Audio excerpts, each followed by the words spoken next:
Immigration authorities have been working to get a firm grip on the country's illegal immigration problem. This as they step up their apprehension exercise. Good evening, everyone. I'm Charisma Robinson. Cleopatra Murphy talked to the man in charge of enforcement about recent apprehensions, repatriation numbers, and current challenges facing officers. Already this year, the Department of Immigration has apprehended 824 illegal immigrants, and of that number, 731 were Haitian nationals and 93 other nationals. Last year, the country deported 4,370 illegal immigrants, with Haitians accounting for 3,470. 690 illegal nationals have been deported this year, Haitians again accounting for 495. With those numbers, officer in charge of the Department of Immigration's Enforcement Unit, Kirkland Neely, expects 2016 to be a busy year, but had this warning for those here illegally.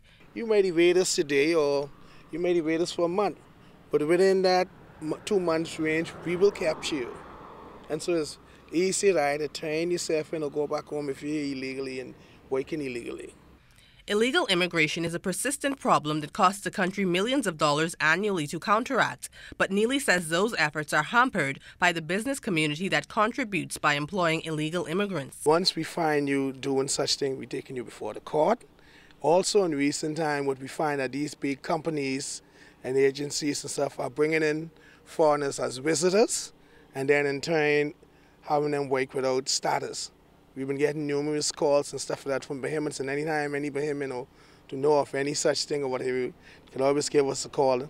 We're here to do our job. It should not be that you come into the country on visitor status and then working.